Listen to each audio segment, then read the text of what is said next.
Hello and welcome. I'm Leigh-Ann Gerrans and you're watching W News Extra, broadcasting live from the Al Arabiya headquarters. These are our top stories. President Trump says he's not speaking to Iran and isn't offering the country anything. Meanwhile, on home soil, the US Senate begins to debate the big, beautiful vote-a-rama. Israeli military orders mass evacuations as President Trump calls for a Gaza ceasefire deal. Russia fires more than 100 drones into Ukraine overnight. Kyiv claimed Putin has lost more than 1 million troops since the start of the invasion. And back on court, tennis champion Carlos Alcaraz defends his title at day one of Wimbledon.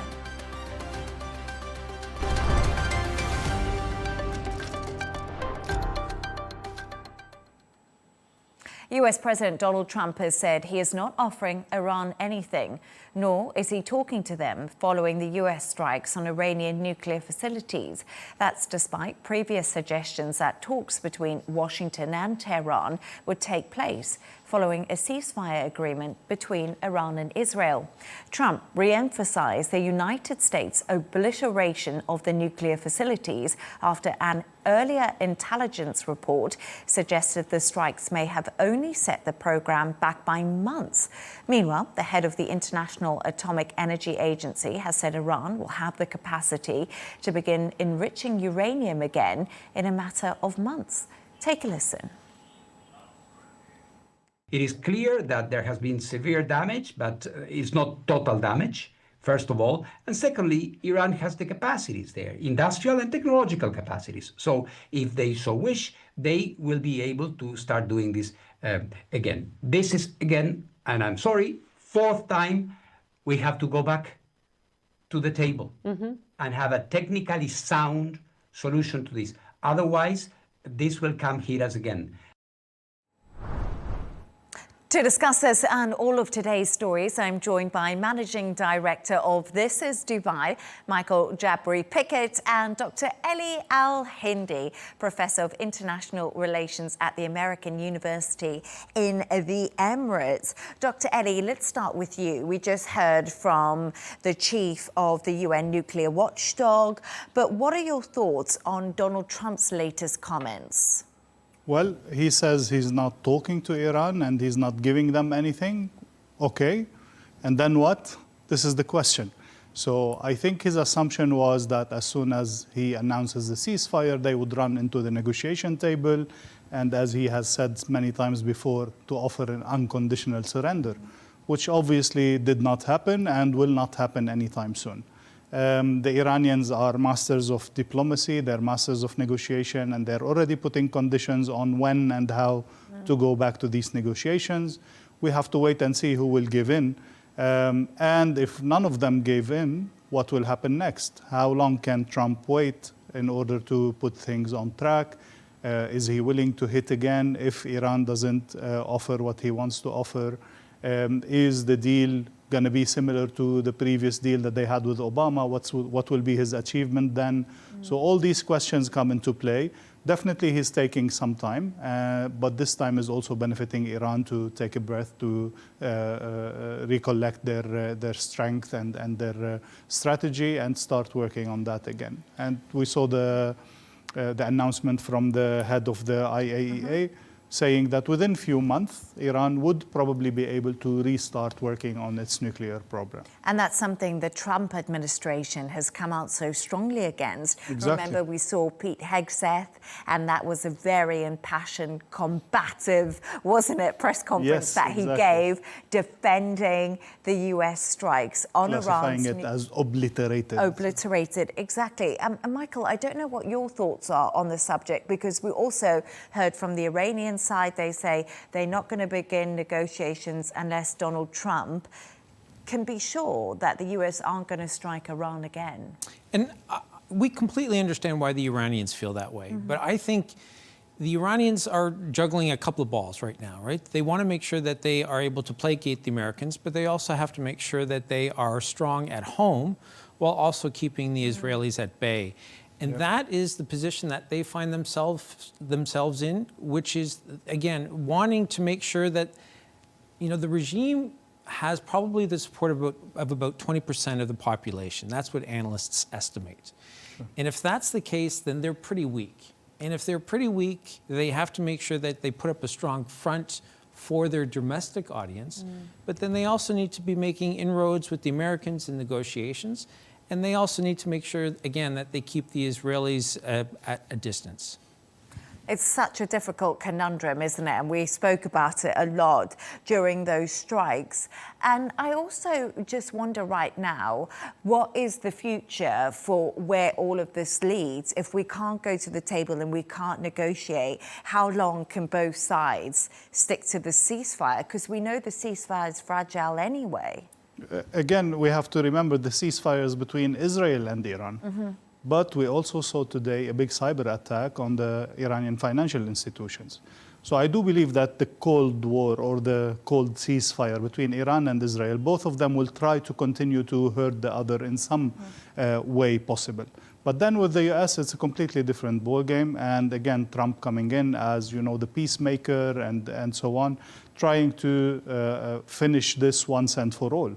And this will need some serious negotiations, some serious skills on the table, not similar, to be fair, to the team of Obama, who did not do well at all in these long negotiations with the Iranians. And eventually the Iranians got what they wanted to a certain extent back then. So we have to see a different approach from Trump, not just talk on the media and not just threats, but something that really tangible that could bring Iran to the table and could achieve that deal. Yeah, that's a good point. Yeah, I also think that we're looking at the situation as though every option is on the table. And we know in reality it's not. The Americans, there's no way they're going to send troops into Iran. No way Israel is going to send troops. So there are cyber attacks, there are drone attacks, there are missile bombings. All of these are the options, but there doesn't seem to be like the full-throated attempt to engage in a war like the Americans did when they went into Iraq.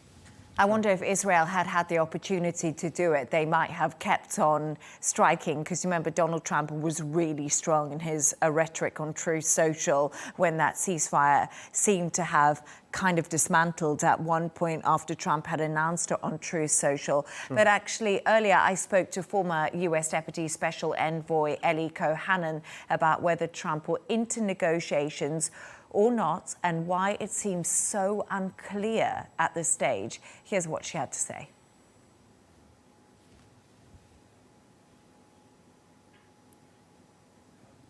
Well, what we do know is that the ceasefire between Iran and Israel was negotiated successfully by the United States, by the Trump administration. And so certainly there was that amount of talk. Now, the question of what's next for the Iranian regime. The U.S. did have intermediaries. We know that Oman was involved in those talks originally. And so let's hope that the Iranian regime makes smart decisions.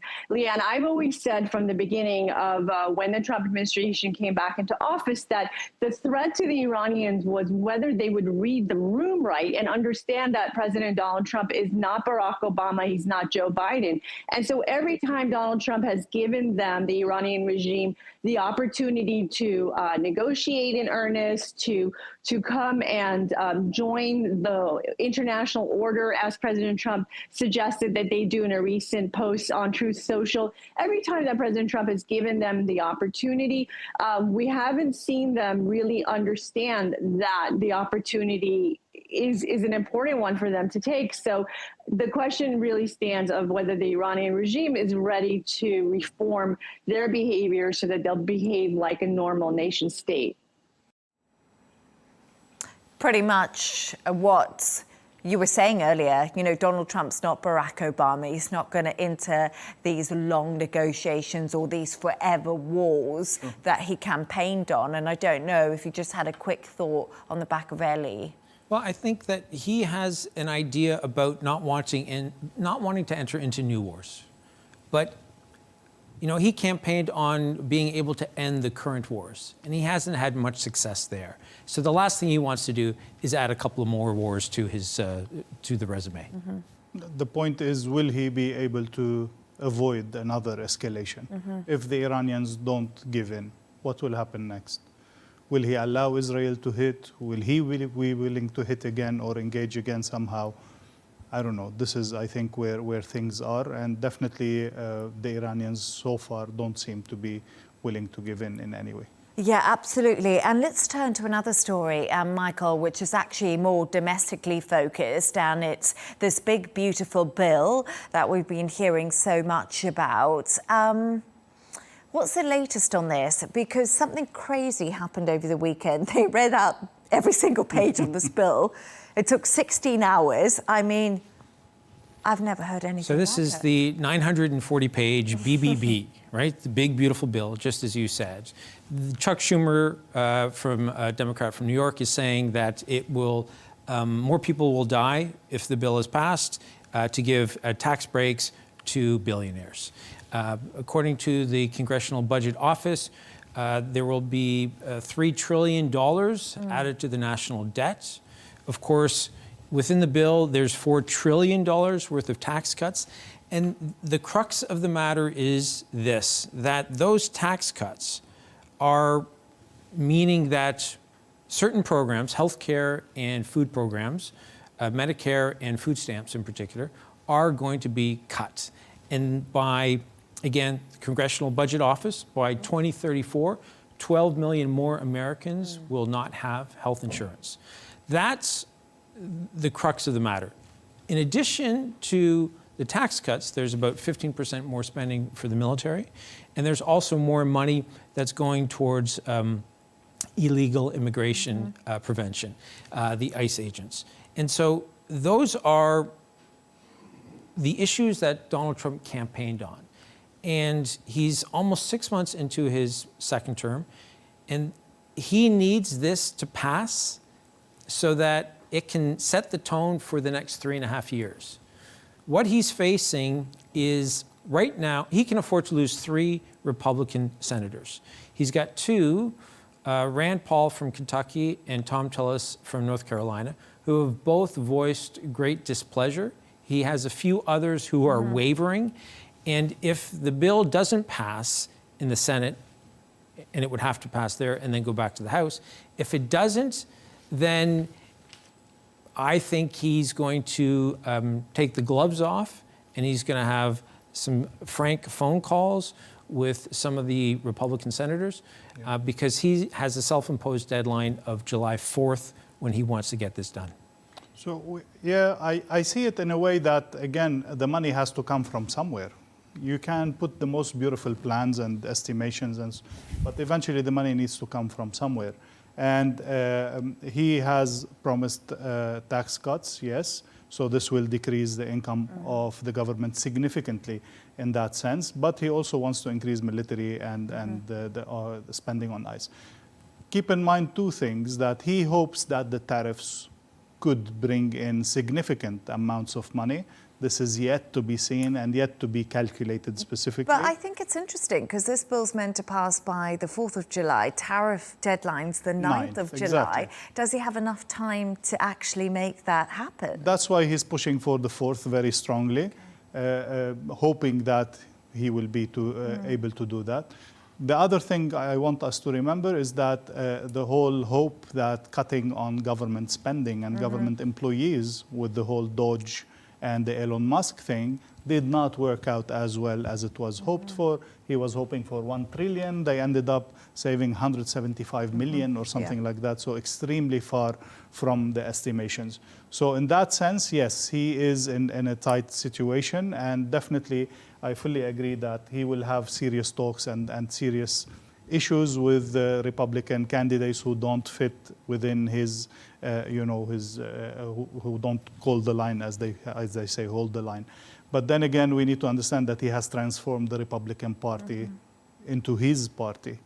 So he will rely a lot on how much he can, as a personality, pull in the Republicans in that sense, while candidates are afraid for their own future in the upcoming elections and their own constituencies. Because I know midterms are still a little way off, but there is conversation about this already when it comes to the big, beautiful bill. And it's going to be interesting to see how this shakes out. But thank you so much for your thoughts on that. And in other news, Israel has told residents in northern Gaza to evacuate ahead of intensified military action.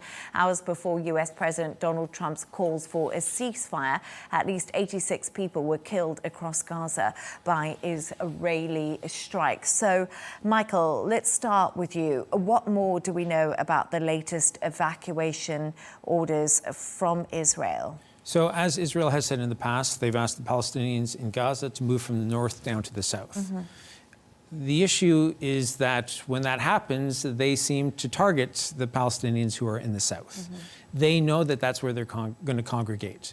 I think that there are two issues at play. There's hope versus reality. There's hope because someone like Donald Trump comes out and says he wants a ceasefire agreement. He's urging Prime Minister Benjamin Netanyahu to engage and to settle on one.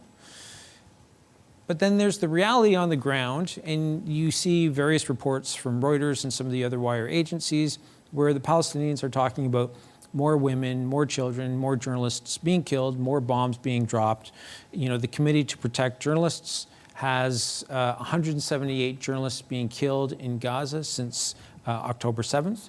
And the UN Secretary General has talked about the humanitarian crisis being at horrific proportions. Mm-hmm. So there are, after 630 days of war, so much that we can agree on about what's wrong, and yet the reality on the ground stays the same.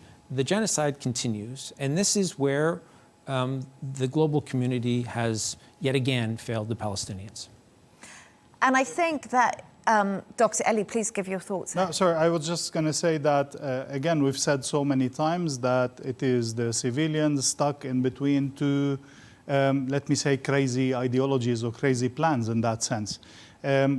For me, and again, as we've said so many times, somebody needs to change their position. So far, we're still stuck from June last year, more than a year, exactly in the same points in the negotiation where nobody is giving in once again. Hamas is still stuck on the point of not exiting Gaza without any, conditions in return and so on. And Netanyahu is still pushing that to at least have Gaza without Hamas. But when is enough for any of the parties? This is the big question. And I think that is a question that so many people are thinking about, right? They're thinking right now that, like you said, Antonio Guterres, the chief of the United Nations, has basically condemned the GHF, saying that they're trying to give aid, but it's becoming inherently unsafe. And, people mustn't think that the search for food is a death sentence. So the rhetoric is ramping up. And then also, this weekend, the UK celebrated this big festival that happens, Glastonbury. And Michael and Elie, we saw Bob Villian. He's part of a punk rock band, and they were chanting death, death, death to the IDF. And it's really caused a massive outrage. And I don't know where both of you stand on that conversation. So I think that there are two schools of thoughts. There's the establishment, which wants to make sure that they stand up and say what has been said for probably the past 50 years, which is any comment against Israel is anti-Semitic and should not be stood for. We cannot in any way support that. But the first part of the chant, I don't think anybody would have a problem with. During the concert, during this particular performance, there was free Palestine. We've got no problem with that. Death to the IDF, that is, I think, a step too far. That is hate speech. That is not a good look for anyone who is in the crowd. But At least they didn't say death to Israel or death to the Jews. Yes, so it was to the IDF, which I think represents probably the worst part of Israeli society at this moment. people will become radicalized when they see that there's nothing that can be done. And when nothing can be done, or when the global community is doing nothing, they feel helpless. And when they feel helpless, they want to stand up and do something. And at this particular moment, at this concert, they were chanting something that was not acceptable. But the establishment also needs to do a better job of recognizing that there's a difference between support for Palestine and anti-Israel comments. On the other hand, we have to acknowledge, and many people have said it, Israel might win the war, but it's definitely losing on the long strategic terms, with public opinion in the world increasingly aware of this atrocities and genocide, and actually switching significantly from a standard position of supporting Israel because it looks like us, because it is like us, because it's westernized, etc. Now they are seeing a completely different version of Israel that people are all of a sudden changing, even some significant outspoken people in the media, in the public opinion, and so on. Now, maybe currently Israel is benefiting a little bit from the sympathy it had with the Iranian conflict, where people said, okay, Israel is under attack, cities are being bombed with ballistic missiles and so on. But I think this will quickly fade away when the people see what's happening in Gaza again on their screens and see the atrocities. And you know, just something that I just had a look at today, October the 7th happened, and that was a terrible, terrible atrocity. 1,200 people killed and roughly 250 hostages taken by Hamas. And, you know, no one agrees with what happened at that festival. It was ironically a festival too. But the death toll in Gaza is now 56,500. That's, of course, according to the Hamas-run Ministry of Health there, because no foreign aides and journalists can get in to know the death toll. But I think the argument is the disproportionate effect now that's coming into play, and that's where a lot of the world are asking, how has this become so disproportionate? Even in legal terms, even when we speak about the Geneva law, or law of war as we call it, proportionality is a key concept. You cannot, somebody who throws a rock on you and then you shoot his family and you destroy his village. And this is unfortunately what Israel has been doing for the past 40, 50 years specifically. It is completely out of the basic concepts of law. It is practically a crime of war as we can see it. Now, the issue of using the term genocide maybe has some legal limitations or so on. Some people feel much freer to use it than from the legal restrictions, but definitely crimes of war have been committed, and we have seen the indictment in the ICC. And we have seen also indictments for Netanyahu inside his own country, and we saw him witness in the court yesterday.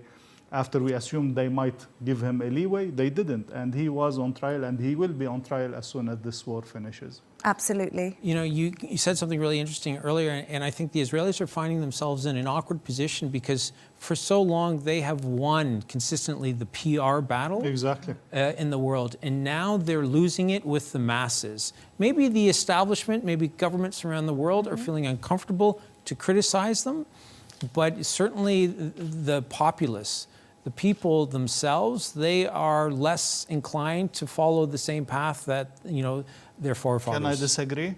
They've always lost to the masses. The younger people, the leftist people, the rebels, they have always been anti-Israel in some way, especially in the universities and so on. Now we're seeing the establishment even change opinion with the positions of governments, with the position of parties in Europe, in the US, etc., changing their position officially and on record from Israel. And this is where I think the shift is really happening. Not young people who will, cool down when they get into the establishment and then shift back into a more neutral But position. I think in the past on the university campuses in the United States, I think whenever there would be any disagreement with what Israel was doing, it was automatically determined to be anti-Semitic. True. But now you have even American Jews who are protesting against what Israel is doing. And they are, I think, leading the charge so that the protests on university and college campuses are not just they can't be so easily swept away as though it's anti-Semitic. Now it really is about what the Israeli government is doing. Agree. But I just wanted to bring it back. I just wanted to say that we were talking about the Glastonbury and Bob Villian, this band. A criminal investigation has now been launched into the Glastonbury performances of Kneecap, another band, and Bob Villian. And the BBC has said it should have cut away from the live broadcast of Bob Villian's performance at Glastonbury, which has led to the US revoking this band's visa and the US coming down really hard on those comments that were made, death to the idea. But I would say that for a punk rock band, and this is what these guys are, although they rap, they have the spirit of punk rockers. To lose your visa to the States is only going to give you more street cred. Yeah. And that, I mean, this is what the band has been singing against. They've been singing against homophobia. They've been singing against Islamophobia. They've been, fighting the power, as it were. And this will only help them with their fans. Well, I didn't know who they were before this happened. Me neither. Oh, okay. You and I agree on that.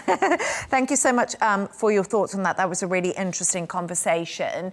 Now let's move on to another story. Russia has lost 1 million troops since the start of the war against Ukraine. That's according to Kyiv's general staff. Last week, Russian President Vladimir Putin said he was willing to hold a new round of peace talks with Ukraine. However, last night, Moscow fired 107 drones into Ukraine, hitting Donetsk and Kharkiv. Dr. Elie, I feel like this is a really grim milestone. 1 million Definitely. Russians lost. Obviously, these figures are coming from Ukraine, but what are Moscow actually saying here? They're, of course, denying that and not saying any specific numbers about the number of casualties they have. Let's put things a little bit into perspective and try to analyze that. Russia had officially 1.3 million soldiers before the war started. And then to lose 1 million out of those is a bit overestimation in that sense. We understand, of course, that they called in all the reserve, which is an additional 2 million, again, as the records show. We know that they have called in Chechens, the North Koreans, and also any other mercenaries who could fight. They even went into the prisons and offered some things there to get people on the front. But both parties have done so. Also, the Ukrainians have suffered enough to bring people to the army, to recruit soldiers in that sense.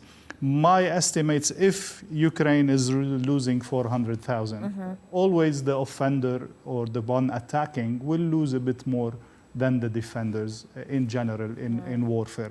So probably the numbers are around that much, around 500, 600,000, which is not very far from the million. But again, either ways, it is a very grim milestone that we are accounting for today, with almost 1 million people on both sides, young people, fighting age people, died in this war.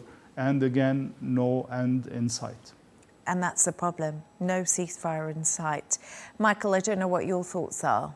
So I think that as bad as it is, I think it's going to get a lot worse. And that is something that, of course, you can say in any war. But I think the Russian troops are starting to achieve a little bit more success over the course of each week. They're making more inroads. They're adapting. They're recognizing what Ukraine has done, and they're learning from that. They're using drones more efficiently.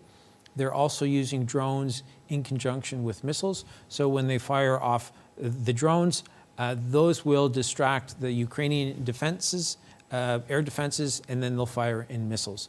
While that's happening, they also have infantry and small groups of men on motorcycles moving into towns, again, to man drones from inside. Almost becoming guerrilla warfare in many senses. We're seeing a change of warfare, aren't we, Dr. Elie? And it's interesting you spoke about drones, because Ukraine was really on the front foot when it came to drone technology. But I feel like now Russia's almost narrowed that gap pretty quickly. So when a war goes on long enough, you start to learn from your enemy. And what they've done is, we can remember the first few weeks of this war where there were Russian tanks that were rolling in. Yeah. And now it's shifted because they've recognized that the way to achieve the goals, and Vladimir Putin is talking about ceasefire talks, but he's also making inroads on the ground. And if he can continue to have those conversations going, while he's also making progress on the battlefield, then when the time comes to actually have the talks, he will be in a much stronger position. Exactly. First, let's ask ourselves, if you are achieving what you want by force, why would you negotiate? Yeah. Unless you feel the real pressure and the real need to negotiate, why would you? And then when it is time to do so, you definitely want to give it that last push to get as much assets as you can in terms of land, but also in terms of points in general, either destruction or achievement of goals and so on. So I think, yes, Putin is giving it that push during the summer before winter comes also, which is harsh on both sides. We've seen some reports of up to 50,000 troops and tanks gathering around next to the borders or to the front line. So definitely more attacks are going to happen. On the other hand, we have to notice the reports that are coming about the Ukrainian situation with that flood of Western technology and Western weapons and new rockets and new equipments altogether, including the F-16s that they have received from Germany and other countries. We are hearing reports that the Ukrainians are not being able to keep up with all this new technology, with the training of pilots on new technology, with the training of soldiers on a new equipment. This is also has been a challenge so it's not enough to throw money at it or throw weapons at it. You need the people to actually use these weapons to be well equipped and to use them efficiently. Yeah, that's a really good point, actually. But Germany accuses Putin of trying to conquer all of Ukraine and spread fear across Europe, and basically saying the fact that Russia, is wanting to have ceasefire talks is just a facade. Like, their summer offensive is basically not far off. And I think that's really what the Germans are saying at the moment. If he can take all of Ukraine, he will, for sure. Yes, I agree with that. And I think this is the big disconnect that President Trump doesn't recognize. Because it's not in his backyard, he doesn't know he doesn't have the same frame of reference as the Europeans do because of the Second World War and the First World War. Yeah. And he is too far away. He's too distant from this. He seemed to be a little bit more happy at NATO, didn't he? He stayed the whole They summit. managed to please him a little bit. That's but we true. also saw funny reports on the social media of how he was ignored by all the other leaders. That's why he was upset in the last day. But again, Trump is Trump, but definitely the perspective is very different, and he doesn't see the urgency of the war as much as Europeans say it. And now we have a strong front, although the UK is no longer part of the EU, but we have a strong French, UK, German, strong leadership pushing for an anti-Russian position. But it's interesting because we say that the UK doesn't, but really when Zelensky and Trump had that bust-up in the Oval Office, it seemed to be Starmer, the UK Prime Minister, who really stepped in to smooth that over. So it's been interesting because the UK have really stood shoulder to shoulder ever since Boris Johnson was actually Prime Minister with Ukraine. So it's just a sad state of affairs that nearly 1 million men on both sides have been lost. And like you say, there doesn't seem to be an end in sight. And that's quite depressing, really. I think also that we have to see how Trump is being disillusioned by his hopes from Putin rush into peace. The same as we said, he was disappointed from Iranians not rushing to the negotiation table. Putin did not rush to the negotiation table. He doesn't feel the pressure. And then it seems that Trump is a little bit reconsidering his, praise of Putin all through in the beginning, even at the expense of the relationship with Zelensky. Before Donald Trump entered politics, there was a lot of debate if he was going to be a Democrat or a Republican. And he is not politically strict with his dogma. He's comfortable making a deal. So one day he may feel that he's been slighted by somebody, but the next day he might compliment them because he might feel completely comfortable in that environment. Yeah. With Iran, for instance, he thanked them profusely on his social media post about giving a warning before the bombing of the airbase in Qatar. And he talked about make Iran great again. So I think he's completely comfortable criticizing Netanyahu and also wanting Prime Minister Netanyahu to cut a deal. He's comfortable being harsh with the Iranian supreme leader and also wanting to make Iran great again. Much like, as a Canadian, he loved Mark Carney and then he didn't like us for about 48 hours. And, you know, he wants, again, the art of the deal. He wants to cut business deals. He wants to be the one that welcomes Vladimir Putin back into the community so that the Russians can continue to make lots of money. Yet, so far, he has failed to deliver on any of his peace promises. From day one, from the first 24 hours, if I was president, this wouldn't have happened. He has not delivered in Gaza, not in Iran, not in Russia so far. Absolutely. And remember, we did see him, however, reach the deal with Ukraine on the minerals. So that was something that he was determined to get and to push through. But like we know, when it comes to Donald Trump and diplomacy, he wants a quick deal and he wants it done now. And we see him sort of waver between which one he's focused on that week. But great conversation. Thank you so much for your thoughts. And we're going to move on to a sports story now. And the nets are up, the sun is out, and the strawberries are being served. Wimbledon has kicked off in southwest London today at the All England Club grass courts. Defending men's champion Carlos Alcaraz has started on day one, as well as women's #1 Aryna Sabalenka. Dr. Elie, I feel a bit bad because this story is just, I'm going to give the audience, this is just for me. You know, I don't care if no one else likes tennis. But Wimbledon to me is the best event of the year. I absolutely love it. I think it's something that everyone, I don't know, are you a fan of tennis? Are you a fan of Wimbledon? Let me start by saying, as an Aussie, Australian Open is better than Wimbledon. No. No, it's a joke, of course. And definitely Wimbledon, in that sense, even if you don't like tennis, which I don't follow tennis regularly, Wimbledon is something to follow or to at least to notice and see, because really it's a big event. It's not only a sports event, but all that gathering, all that glory of Wimbledon as it is, the history about it, and all of that. So definitely we'll be watching at least the final games, and definitely it is some things need to be noticed in that tournament in terms of records, in terms of people trying to achieve things, in terms of maybe some of the oldest players and also some of the youngest players competing in a Grand Slam, and also a record number of British players. Yeah, absolutely. We've got a record number of Brits, but we've also got record heat right now in the whole of Europe. They're calling it a heat bomb. It's been the hottest Wimbledon ever, the hottest first day on record. And, you know, I just want to say Carlos Alcaraz won. He was in the first round on the first day. That's because he's defending champion.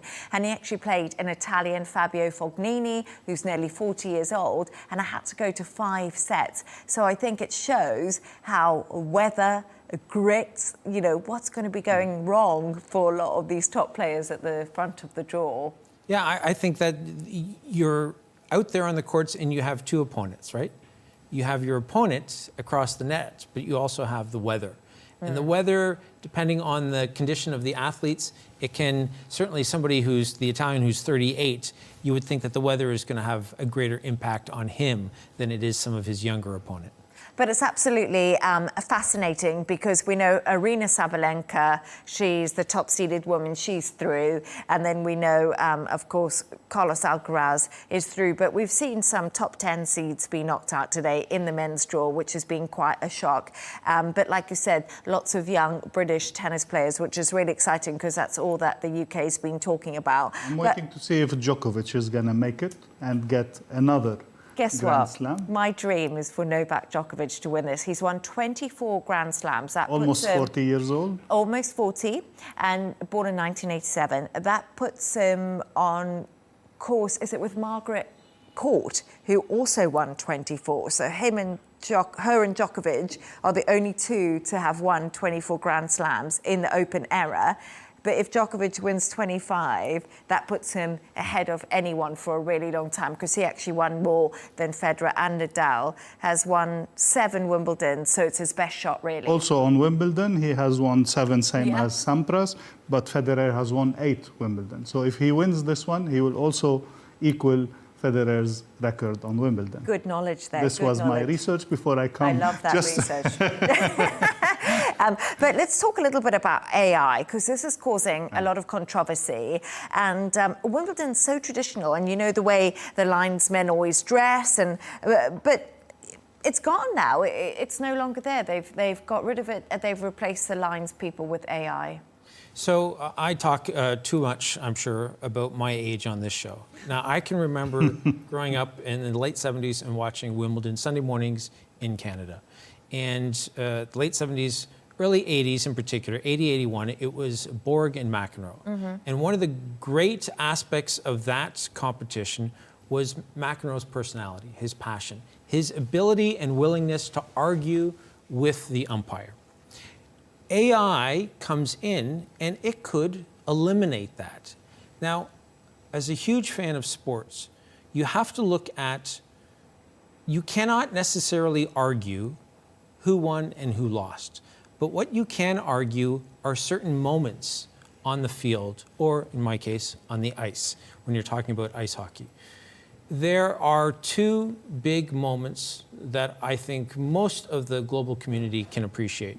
One was 1997, Michael Jordan, Chicago Bulls. Did he push off against the Utah Jazz? Did he not? And then 1986, the World Cup, Diego Maradona, the hand of God. Did he touch the ball or not? And if you could definitively, in the moment, prove that something happened or didn't happen, I think that it takes that debate, that passion, those arguments, the good-natured arguments and also the ill-natured arguments, it eliminates them. And I think that is a part of the game that is lost, not just because it's lost in the moment, but for generations. I mean, Diego Maradona, hand of God, 86, and we're still talking about it. So what I think is interesting is, for me, Dr. Elie, I don't know what your thoughts are, but you can't be serious. John McEnroe, obviously the most famous saying, there's no one in the world, if you say, oh, you can't be serious, they know that's McEnroe arguing with the lines person. Of course, Nick Kyrgios, one of the biggest characters we saw in tennis for years, full-on argument all the time, got in such a mood, demanded he wanted to win the point. Andre Agassi, I mean, gosh, but all the characters, sport is emotional, and now is it just all the big money and all the big AI and everything has to be so precise. Is the spontaneity of sport dead? For someone who doesn't practice sports and just watch it on TV, I think I would like to know what happened, rather than the argument and the passion about it and so on. It's also a space to fairness in that sense, and actually know by science that we have between our hands what is actually in or out. Was it a fair play or not?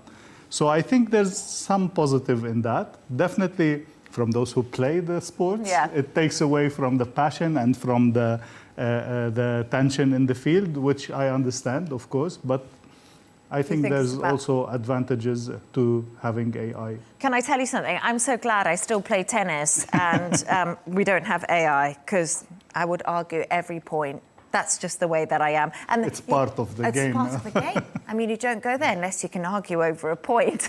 Thanks to today's guest, Managing Director of THIS.IS.DUBAI, Michael Jabri Pickett, and Dr. Elie Al-Hindy, Professor of International Relations at the American University in the Emirates. And that's all from us on W News Extra. Don't forget to subscribe to our YouTube channel, and of course, follow us on X. G&T with Tom Burgess-Watson is coming up next. Goodbye and thank you.